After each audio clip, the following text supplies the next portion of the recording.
स्वपथ जाति को निम्न कोटि की अछूत जाति समझा जाता था। इसी जाति का तपस्वी तपोधन किसी जंगल में एकांत स्थान में रहकर भजन तपस्या किया करता था।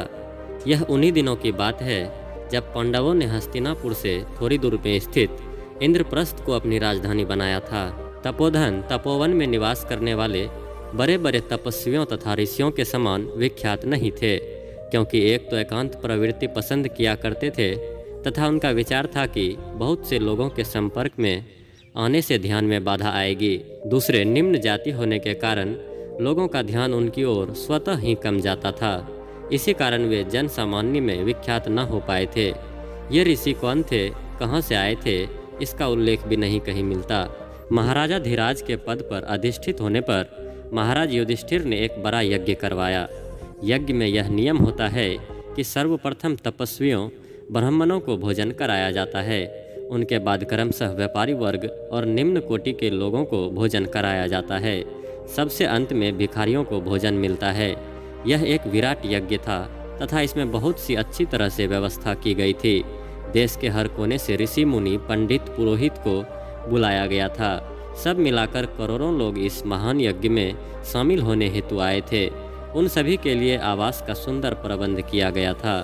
यज्ञ का प्रारंभ गणेश पूजन, इष्ट पूजन से होता है। धर्मराज ने इस यज्ञ में कृष्ण भगवान को अपना इष्ट देव मानकर उनका प्रथम पूजन किया। पांडवों के इस यज्ञ के कर्ता धर्ता वही थे, अर्थात इनके ही परामर्श से यहाँ के संपूर्ण कार्य संपन्न होते थे।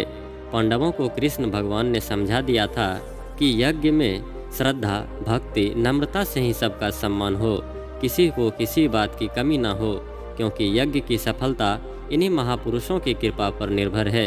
युधिष्ठिर जी ने कहा, महाराज ऐसा ही होगा, किंतु इतना धन व्यय करके मुझे कैसे मालूम होगा कि मेरा यज्ञ सफल हो गया है।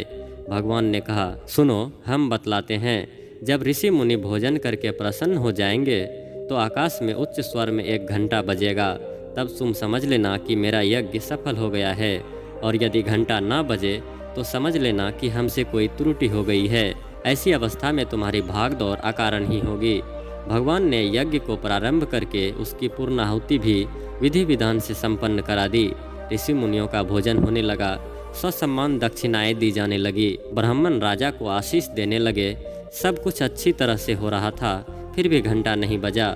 उनको अपना परिश्रम निष्फल लगने लगा।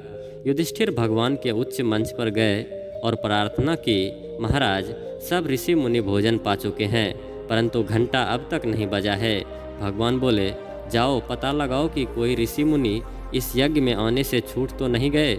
युधिष्ठिर बोले, भगवान अभी जाता हूँ। कुछ देर बाद युधिष्ठिर लौटे और बोले, भगवान तपोवन के एक कोने में अपनी जीर्ण शीर्ण कुटिया में स्वपच ऋषि बैठे थे। मेरे भाइयों ने उन्हें मैला कुचैला देखकर यज्ञ में आमंत्रित नहीं किया। भगवान बोले, युधिष्ठिर तुम कैसे जान सकते हो कि भगवान को कौन प्रिय है? जाओ उस तपस्वी को आदरपूर्वक बुला लाओ, तभी तुम्हारे यज्ञ की सम्यक पूर्ण रूप से पूर्णाहुति होगी। युधिष्ठिर महाराज तपोवन में गए। देखा जीर्ण शीर्ण कुटिया में एक मैला दुबला पतला ऋषि बैठा है। महाराज को भी देखकर कुछ घृणा सी हो गई। वे स्वपच मुनि के प्रति वैसी श्रद्धा भक्ति प्रस्तुत नहीं कर सके जैसी उनमें होनी चाहिए थी। युधिष्ठिर के कहने पर उन्होंने निमंत्रण स्वीकार नहीं किया। युधिष्ठिर जी को निराश लौटना पड़ा। अब भगवान ने द्रौपदी को भेजने का प्रस्ताव किया और कहा, स्वपच मुनि को यज्ञ में लाना तुम्हारा कार्य है द्रौपदी। अब द्रौपदी राजभवन से नंगे पांव ऋषि के आश्रम में गई। उन्होंने साष्टांग प्रणाम किया, पुष्पमाल उनके गले में पहनाई, आरती की और उनके चरणों में सिर टेक दिया। अब द्रौपदी ने उनसे यज्ञ में चलने की प्रार्थना की। मुनि ने कहा, तुम्हारे 5 पतियों के निमंत्रण को मैंने अस्वीकार कर दिया, परंतु तुम्हारे आने से मैं प्रसन्न हूँ और तुम्हारे साथ यज्ञ में चलने को तैयार हूँ, परंतु एक छोटी सी शर्त है। द्रौपदी ने कहा, भगवान बतलाइए वह शर्त क्या है? ऋषि ने कहा, धर्मराज ने जो यज्ञ किया है उसका पुण्य फल संकल्प करके मुझको दान देना होगा। यदि यह शर्त पूर्ण करने का वचन दोगी तभी मैं वहाँ भोजन करूँगा। यह सुनकर द्रौपदी सन्न रह गई। जिस यज्ञ में करोड़ों का खर्चा हुआ हो, ऋषि मुनियों को बुलाकर यथेष्ट दक्षिणा दी गई हो, ऐसे महान यज्ञ के महान फल को देने की स्वीकृति कैसे दी जाए? ऋषि बोले, द्रौपदी क्या तुम्हें यह शर्त स्वीकार है? द्रौपदी बोली, महाराज आप लोगों के ही मुख से सुना था, जो अहंकार को त्याग कर संत से मिलने जाते हैं, वह जहाँ जहाँ पैर रखते हैं वह 100 यज्ञ के समान होता है। मेरे कितने यज्ञ हो गए आप ही बतलाइए। ऋषि ने कहा, तुम नंगे पैर चल कर आई हो, यह तो कई 100 यज्ञ हो गए। द्रौपदी ने हाथ जोड़कर कहा, महाराज, राजा युधिष्ठिर जी के फल का यज्ञ उन्हीं को रहने दीजिए। मैंने आपके आश्रम तक आने में जितने यज्ञ किए हैं उनमें से एक यज्ञ का फल आप ले लीजिए। ऋषि ने कहा, देवी, तुम जीत गई हो और मैं हार गया हूँ। तुमने चतुराई से मुझे बांध लिया है, मैं तुम्हारे साथ चलने को तैयार हूँ। वे रथ पर सवार होकर राजधानी को चल पड़े। पांडवों ने उनका यथोचित सत्कार किया।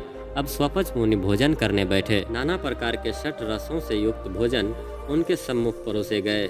द्रौपदी स्वयं भोजन परोसने में संलग्न थी। पांडव पंखा झल रहे थे। भोजन कराते समय बहुत सी सावधानी बरती गई थी। ऋषि ने भोजन समाप्त किया, फिर हाथ जोड़कर श्रद्धा के साथ दक्षिणा दी गई, परंतु घंटा फिर भी नहीं बजा। राजा का मुख पीला पड़ गया। वे अत्यंत परेशान हो गए।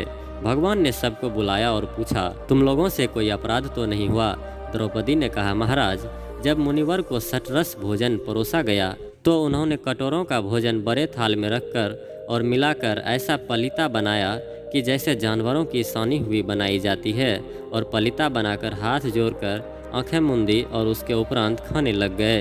तब मेरे मन में विचार आया कि मुनिवर को शिष्ट मनुष्यों का भोजन करना ही नहीं आता। यह सोचकर मेरे मन में घृणा पैदा हो गई। तब भगवान श्री कृष्ण ने स्वपच मुनि को बुलाया और पूछा, भोजन का पलीता बनाकर सानी की तरह खाने का आपका क्या प्रयोजन था? तब मुनि बोले, जो भी मुझे भोजन मिलता है उसको सर्वप्रथम भगवान को अर्पित करता हूँ, अर्थात भगवान को भोग लगाता हूँ। मैंने सोचा, इतने पदार्थों में से कौन सा भोजन भगवान को भोग लगाऊं? इसलिए मैंने सब पदार्थों को इकट्ठा किया और हाथ जोड़कर भगवान की प्रार्थना की, भगवान, आपको जो भी पदार्थ रुचिकर हों उन्हें ग्रहण कीजिए। तब मैंने भोजन किया। द्रौपदी मुनि के चरणों में गिर गई और कहा, भगवान, मेरा अपराध क्षमा कीजिए। मुनि प्रसन्न हो गए और घंटा टन टन की आवाज़ के साथ बजने लगा। सब और प्रसन्नता छा गई। तब भगवान ने कहा, युधिष्ठिर महाराज, आपका यज्ञ पूर्ण हो गया।